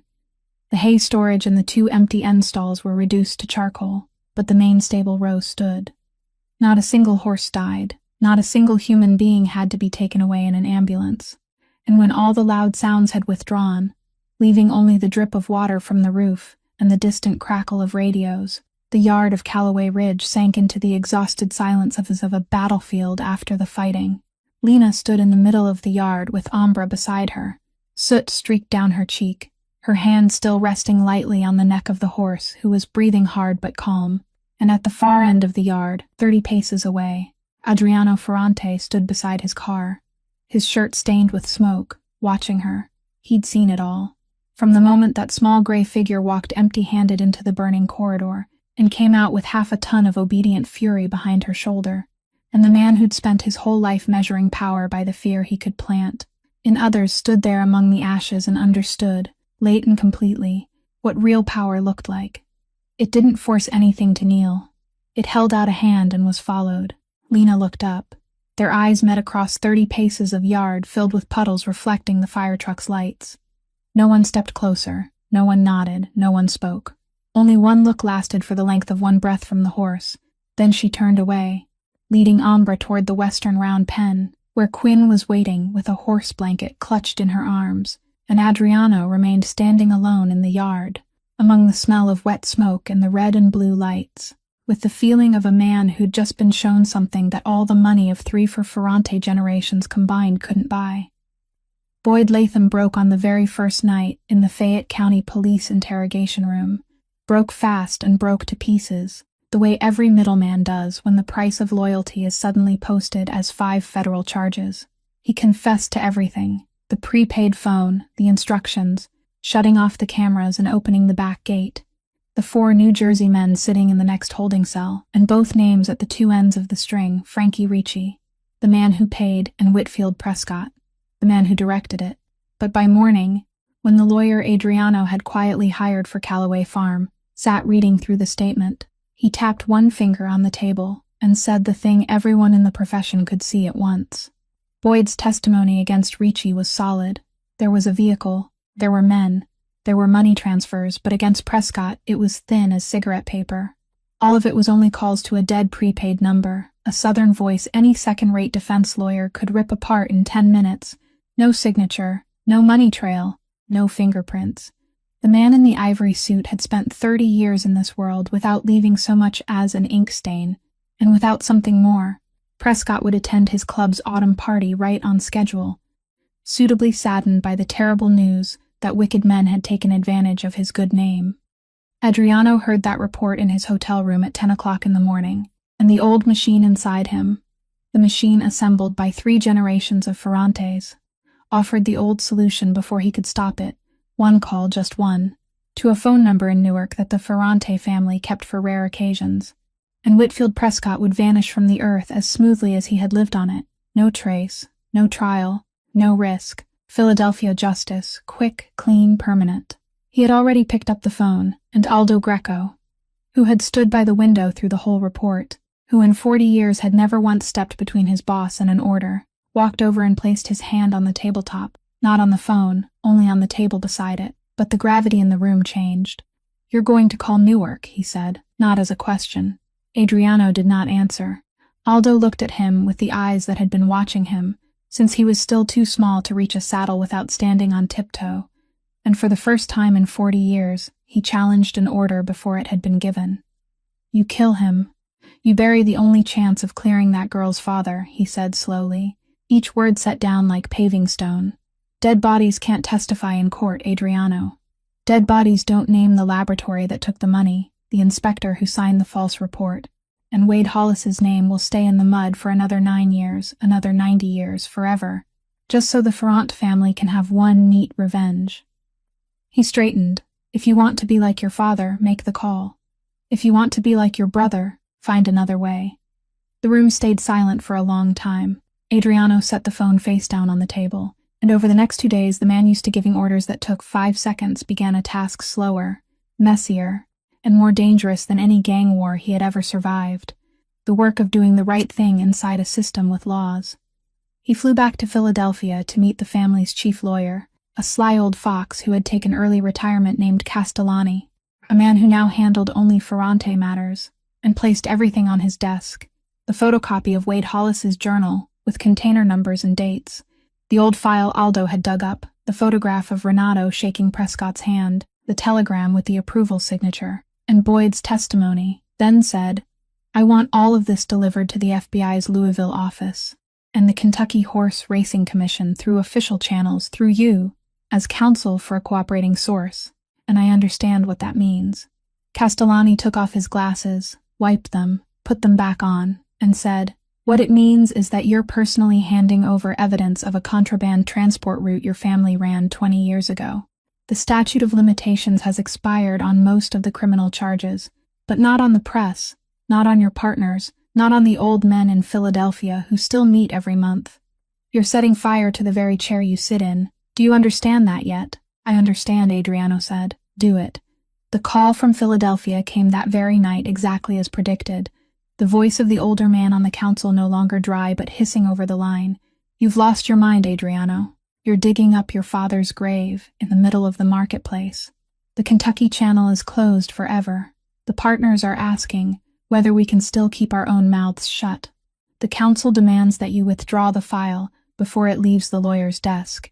And Adriano Ferrante stood by the window, looking down at the lights of Lexington coming on, listened to all of it without interrupting, then answered with a single sentence, slow and clear, before ending the call amid the roar from the other end. "My father left me 2 things, this chair and this debt. I'm keeping both." He did not call Lena, did not text, did not let anyone at Callaway Farm know what wheels had just begun turning in Louisville and Frankfurt. Aldo asked him why that evening, while the 2 men sat with 2 glasses of whiskey neither one of them drank, and Adriano looked into the darkness beyond the window for a while before he said, "Because if she knows, then it becomes a gift, and this isn't a gift. It's a debt. And people don't announce it when they pay a debt. They just pay." 11 days later, the fall stallion auction at Ashford Park opened beneath the crystal chandeliers of the 100-year-old auction pavilion, where the bluegrass elite gathered in tweed suits and pearls, sparkling wine on silver trays, and Whitfield Prescott stood at the very center of it all, as he had for 30 years, in the front row of the agent's section with a new fedora and that wide southern smile, shaking hands with farm owners, kissing ladies on the cheek, dropping a witty remark about the young horse being led. Around the ring that made the whole row around him burst into laughter, the easy laughter of people who believed the world had been arranged forever in their favor. The gavel had just fallen on the 11th horse when they came in. No sirens, no commotion, only the double doors at the back of the hall opening, and 6 people stepping through with a kind of walk that did not belong in that place. 4 FBI agents in dark blue jackets, with 3 gold letters across their backs, and 2 Kentucky State Police officers. They moved down the center aisle at a pace neither fast nor slow, and the hall quieted row by row as they passed, like cold water spreading across a tablecloth. The auctioneer stopped in the middle of a sentence, the gavel suspended in the air, and those 6 people came to a halt directly in front of the first row of the agent's section. "Mr. Whitfield Prescott," the lead agent said, his voice even and loud enough in the now silent hall. "You are under arrest by order of the federal court for the Western District of Kentucky." And in front of 400 people who had once raised glasses with him, married their children into his circles, and laughed at every joke he had told for 3 decades, the beloved Southern gentleman was asked to stand, was read his rights, and was handcuffed, 2 bright steel circles flashing beneath the crystal lights as they closed around the wrists that wore the family crest ring. His fedora slipped from the chair and rolled across the floor, and no one picked it up. The only sound in the whole pavilion then was the whispering beginning to rise from the rear rows, the whispering of the very class that had lived on whispers, names breathed under their breath. Doping, Hollis, 9 years ago, dear God. So that's what happened. And Whitfield Prescott walked down the center aisle, beneath 400 pairs of eyes, with his back still trying to remain straight. But anyone close enough could see that the Southern smile had gone out, and for the first time in 30 years, the laughter in that hall did not belong to him, but fell on him drop by drop, through the longest 40 steps of his life. That same afternoon in New Jersey, Frankie Ricci heard the news through exactly 1 phone call, cursed exactly once, then ordered every line of contact with Kentucky shut down. Men pulled back, numbers erased, the land purchase plan canceled. That old fox had survived so long because he knew exactly when a chessboard had become someone else's chessboard, and in a single afternoon, the bluegrass was cleared of both spiders that had spun their webs across it. But, on the southern edge of Lexington, in front of an old trailer, there was a 3rd det standing trembling in the autumn wind, a det wearing a waxed canvas coat and holding a hat in both hands. Everett Calloway had parked out by the road and walked the final stretch, the way a person walks the final stretch to a church for confession, and when Lena opened the door, he did not ask to come inside. He stood at the bottom of the steps, looked up at her, and said, "Give me 5 minutes, and after that you can close the door any way you want." She stood still, and he began, in the voice of a man who had practiced his opening line all night and still stumbled over it. "9 years ago, I was one of the witnesses at your father's hearing." He looked down at the hat in his hands. "They came to me a week before, very polite, said all they needed was for me to confirm that I had seen irregular things at the Hollis stables, small things, strange cars parked there at night, unmarked veterinary medicine crates, all the kinds of things any farm might have if someone wanted to see them, and if I didn't confirm it, Callaway Ridge's refinancing loan at the bank would run into trouble. That season, my farm was on the edge. Quinn had just lost her mother, and Everett stopped, his throat working up and down, and I stood on the witness stand, placed my hand on the Bible, and said what they told me I had seen. I told myself maybe it was true, that my words were only one small brick in a wall someone else had built. But you know something, every wall is built out of small bricks, laid by people telling themselves that. The wind moved across the open ground and flipped the hem of the old man's waxed canvas coat.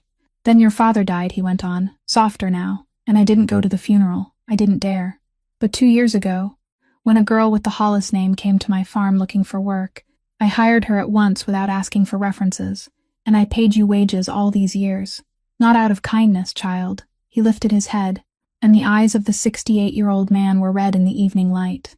"Because cowardice needs to see its victim's face every day too, so it doesn't forget what it is."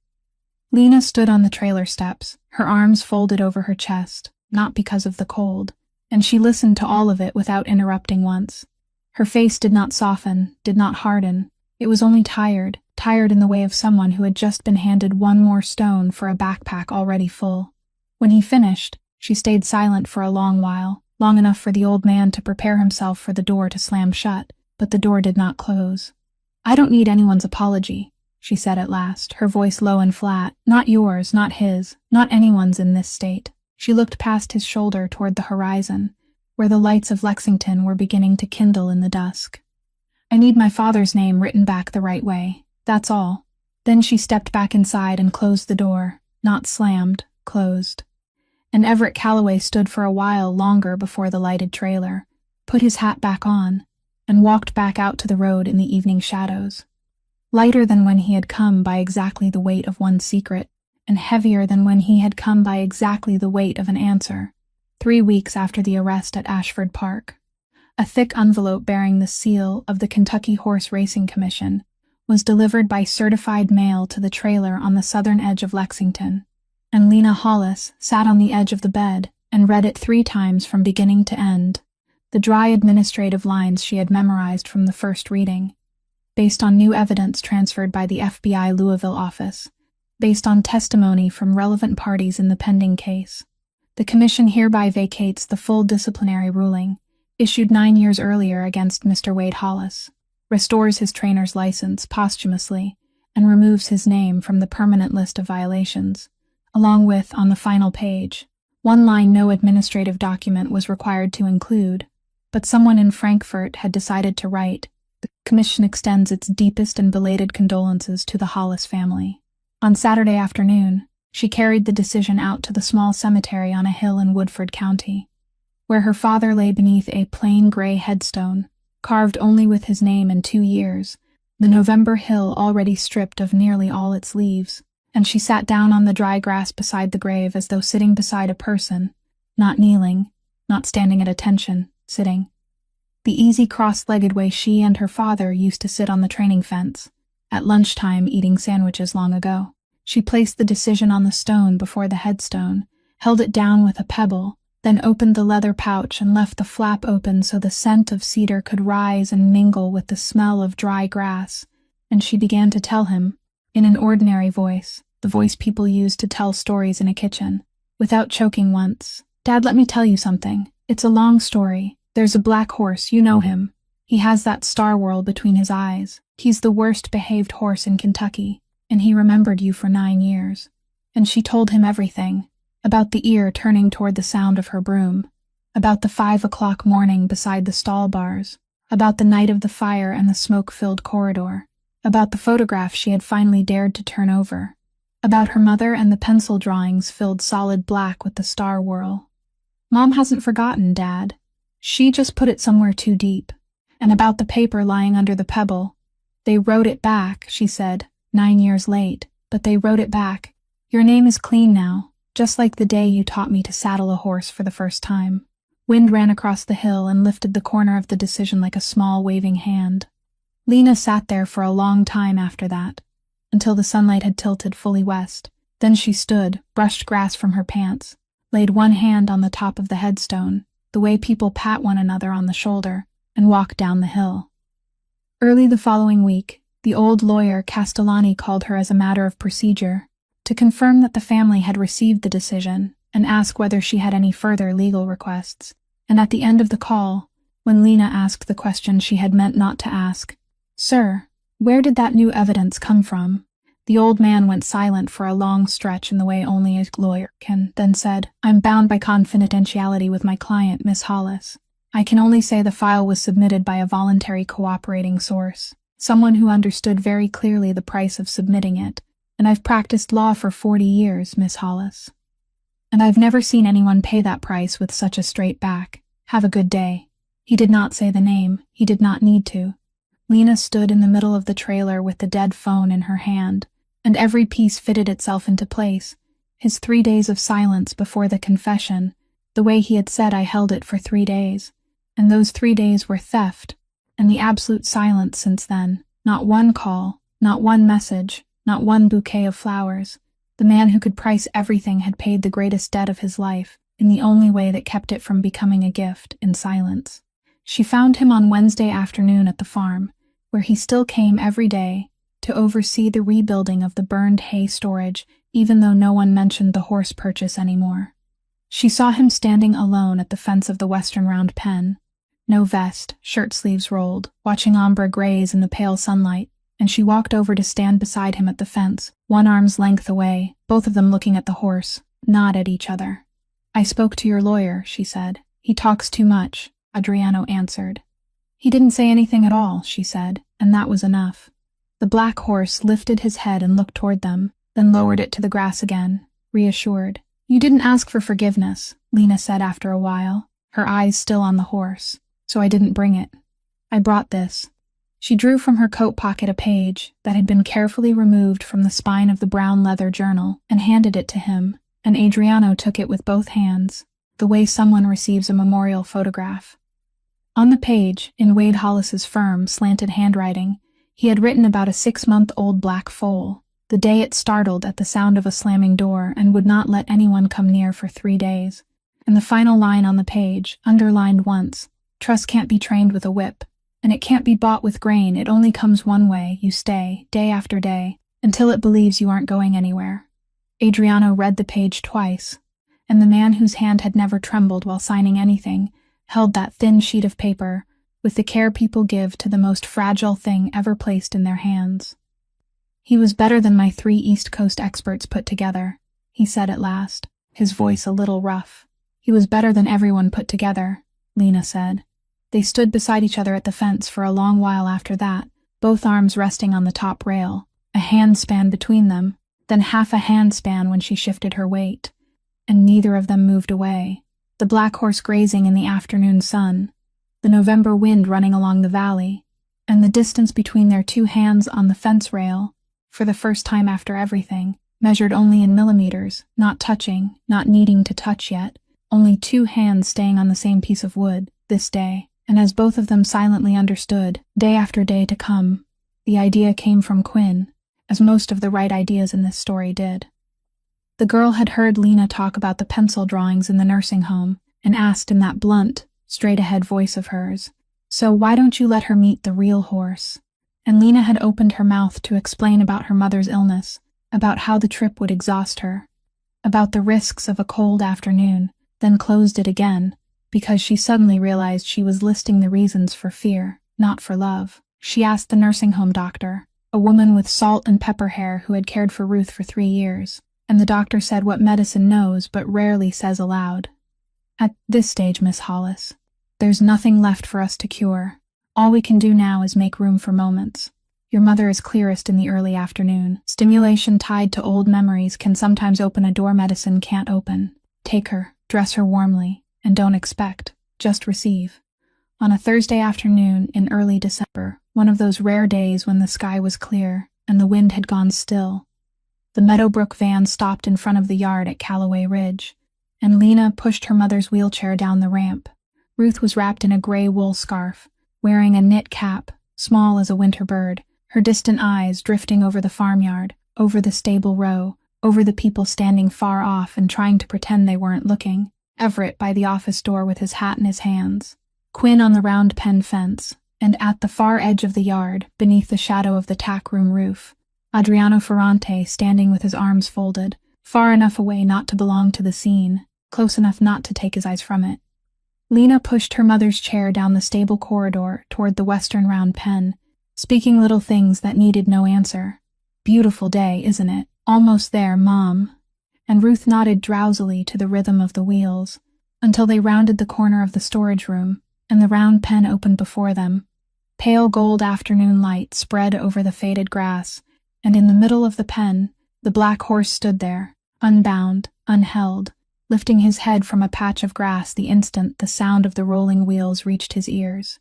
The wheelchair stopped, not because Lena stopped it, but because Ruth had taken hold of both wheels with her own hands, with a strength no one still believed those hands possessed, and the 63-year-old woman sat motionless, watching the horse come forward, step by step, slow, straight, through the afternoon light, up to the fence, where he lowered his great head to the level of her eyes, the star-shaped whorl between his eyes less than an arm's length from her face. "Star whorl," Ruth said, only 2 words, but that voice made Lena grip the wheelchair handles, because it wasn't the drifting voice that asked, "Nurse, what day is it today?" It was her mother's voice, the voice of the old kitchen in summer evenings, clear, warm, with depth beneath it. "Star whorl," Ruth repeated, and her hand rose, reaching over the fence rail to rest on the bridge of the horse's nose. "Wade said this one would be the horse of his life," she said. "He came home late for supper all week because of him. He said, 'Ruth, this foal doesn't learn with his head, he learns with his heart, and we have to teach him with something real in us, because you can't fake anything with him.'" Then Ruth did the thing Lena would carry with her to the end of her life. She leaned forward in the wheelchair, lifted her other hand too, and cupped the horse's face between both palms, one hand on each cheek, the way people hold the face of a child who has come home after being gone too long, and said, so softly that only the horse and her daughter could hear, I know you. The black horse half closed his eyes, breathed a long warm breath between the cuffs of her wool sleeves, and stood perfectly still. Then Ruth turned her head. She looked at the young woman standing behind the wheelchair with tears already filling both eyes, looked straight at her, saw her for the first time in so many months, and said, Lena, my daughter. Lena collapsed to her knees beside the wheelchair. Look at me, Ruth said, one hand still on the horse's face, the other resting on her daughter's hair. Your father's hand is still in this horse. Do you see that? And in you too. I can tell just by looking. Your hands are so much alike. Lena pressed her face into her mother's shoulder and cried without sound, her shoulders shaking in waves. And Ruth held her daughter's head and soothed her with the rhythm of 30 years ago. While at the edge of the yard, the man standing beneath the shadow of the storage roof turned his face away and looked toward the distant hills, because there are reunions for which the only polite thing a witness can do is not witness all of it. Before they left, Ruth asked for the drawing pad in her bag, pulled out the top page, the newest one, drawn in pencil like all the others, but this time the black horse did not stand in the middle of an empty page. He stood before a porch with steps and a railing, and she handed it to Lena and said, Put it in your father's leather pouch. Now the set is complete. Lena opened the pouch, laid the drawing neatly on top of the bundle of letters, and when she looked up, Ruth was gazing toward the office door, where Everett Calloway still stood staring with his hat crushed in both hands. And the woman looked at him for a very long time, long enough that the old man lowered his eyes to the gravel. Then she nodded, once slow and small, a nod no one dared define in words, but Everett Calloway suddenly had to turn back into the office very quickly, and no one followed him.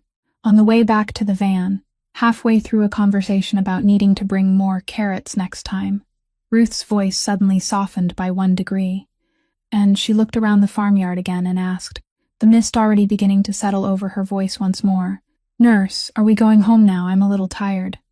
Lena swallowed the ache in her throat, tucked the blanket back around her mother, and said, Yes, Mom, we're going home. You'll sleep a little, and we'll be there before you know it. The door had closed, gently, the same way it had opened, but Lena did not cry again all the way back, because she finally understood what the doctor with salt and pepper hair had meant. People don't get to keep the door. They only get to keep what they manage to carry through it. And that afternoon, in the leather pouch on Lena's lap, beside the bundle of letters and the photograph, there was a drawing with a porch in it, and inside her chest, 3 words, my daughter. Warm enough for many winters to come, in mid-December, the old lawyer Castellani flew down to Lexington for the 3rd time in a month, and this time he brought 2 thick files bound in blue, set them on the wooden table in the Calloway farm office before everyone involved, and began reading in the flat, steady voice of 40 years of notarized documents.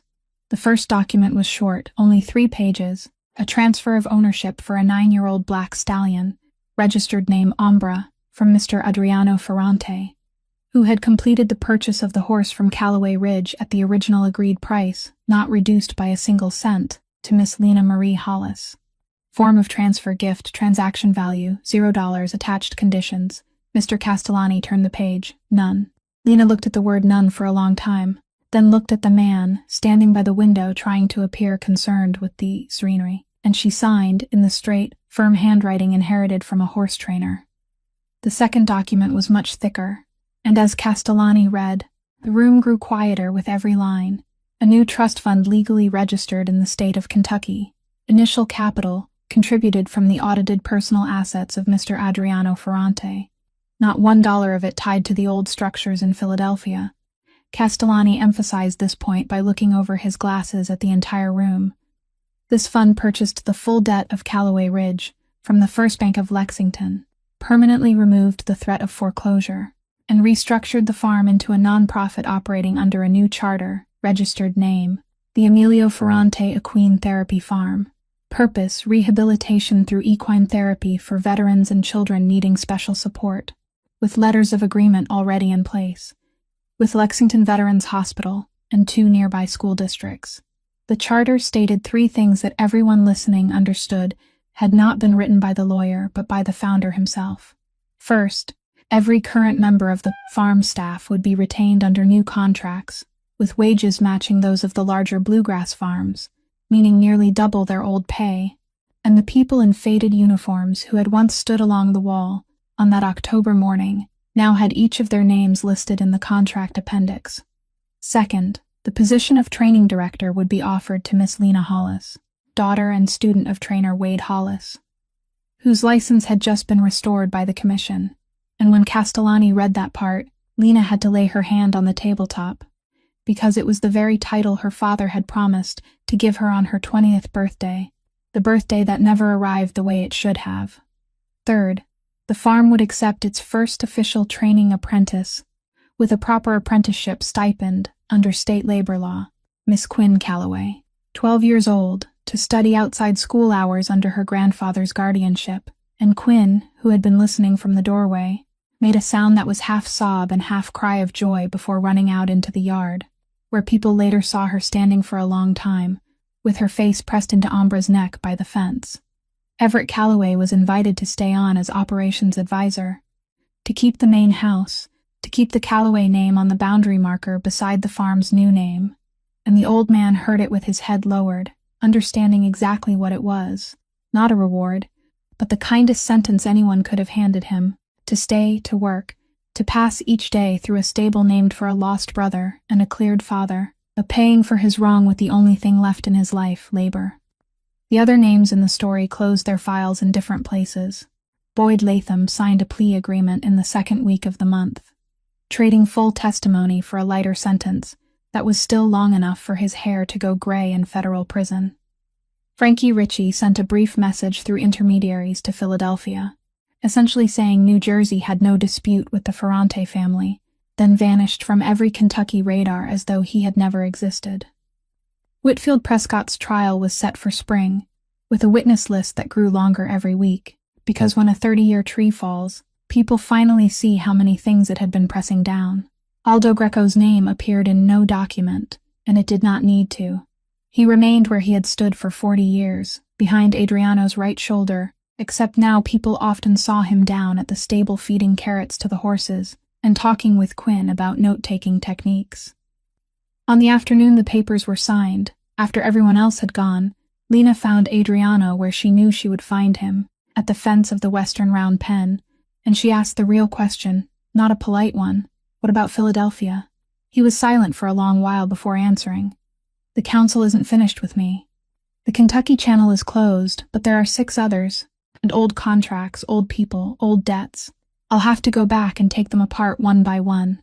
Some can be taken apart with paperwork. Some will have to be taken apart another way. It will take time, and it won't be as clean as this trust fund. He turned to look at her and summed up his whole life in the voice of a man speaking the complete truth for the first time. A person doesn't leave the dark through just one door, Lena. She nodded slowly, receiving that as one receives weather, not demanding that it be different. Then she looked toward the stable row, where the last sunlight of the day was draining from the eastern, the same way, door where one October morning a cleaning woman had once stood unseen by almost everyone, and she said, not looking at him, though every word landed exactly where it belonged, then every time you come back, use the east door. It's always the only one I leave open. 6 months later, spring returned to the Bluegrass Valley, the way it had been returning for 100 years. Young grass spreading green, across 200 acres, dogwood blossoms opening white along the gravel road, and on the marker post at the farm gate, beneath the name Calloway Ridge faded by rain and sun, a new wooden sign had been carved with the words Emilio Ferrante Aquin Therapy Farm. That Saturday morning, the farm was as lively as a small festival. In the Eastern Round Pen, a young veteran who had lost one leg was practicing his balance on the back of a gentle mare, under the guidance of 2 staff members in new green uniforms, the same people who had once stood along the wall in silence on that October morning, now wearing name tags embroidered with their own correct names on their chests, and having their own voices in every farm meeting. In the far corner of the yard, Quinn Calloway, now almost a hand taller, was crouching in front of 4 children, patiently teaching them how to hold their palms flat when feeding carrots to a horse. The notebook from those early days now turned into 3 notebooks, stacked inside the locked cabinet of an official apprentice. And on the porch of the main house, where there were steps and a railing just like the pencil drawing lying inside the leather pouch, Ruth Hollis sat in the warm sunlight with a thin blanket over her knees and a drawing pad in her lap. Meadowbrook was now only the place she went back to sleep. On afternoons when the weather was kind, she was brought here, and though there were days when she called her daughter the nurse, and days when she only sat watching the clouds, the hand that held the pencil had not stopped drawing for a single day, and every time Everett Calloway passed the porch, he stopped to pour more tea into her cup, quietly, steadily, the way a person repays a debt with the small coins of daily devotion. And in the middle of the sun-filled farmyard, the 27-year-old woman stood beside the largest black horse in the region. She wore a new green work uniform that still smelled faintly of fresh cloth, simple like every uniform she had ever worn, except for one thing on the chest, where 9 months earlier there had been the name of a stranger because she had not had $12 for a patch. There were now 2 neat embroidered lines, Lena Hollis, training director. And she lifted her hand to stroke the thick black mane and smiled, a smile no longer tired, while the most vicious black horse in Kentucky, the horse who now let children touch his nose every weekend, lowered his great head, pressed his muzzle into her palm, and stood still. The way he had stood on a morning filled with smoke. The way he had stood on a morning filled with mocking laughter. The way he would keep standing as long as that hand was offered. Then came the sound of footsteps on gravel, and Lena didn't need to turn around to know. The eastern door of the stable opened, and Adriano Ferrante stepped through it, that very door, the man who had just returned after many weeks in Philadelphia, with dismantling still unfinished, and likely to remain unfinished for a long time. But this time he did not stop in the shadow of the doorway, to watch like an outsider. He stepped fully into the sunlight, crossed the yard, and came to stand beside her, beside the horse, inside the same frame, and in that frame, beneath the Kentucky spring sun, no one laughed at anyone. There was only the sound of children cheering from the training ring, the sound of a mother's pencil moving on the porch, and the slow breathing of a horse that had come home. Umbra never saw a janitor's uniform. He only read the quiet language of a healing heart. That is the ultimate truth of this journey, that true human worth cannot be measured by a name patch, a bank statement, or a social status, but by the devotion in the hands we extend to life. True respect is a debt we owe to every soul we cross, and the deepest wounds are mended not by hollow words, but by the quiet courage to stand up for what is right. What about you? Have you ever missed a beautiful soul because you were blinded by their appearance? Share your thoughts and stories in the comments below. We would love to hear how this journey touched your heart. And don't forget to press the like button if today's story gave you something warm. Share this video with someone you believe deserves to be seen for who they truly are. And subscribe to our channel with the notification bell so you don't miss the moving and meaningful stories we send to you every day, because next week's story is already waiting for you. Thank you for staying with us until this very moment. May you and your family always have good health, a joyful life, and may every passing day be peaceful and serene. Goodbye, and we'll see you again in the next video.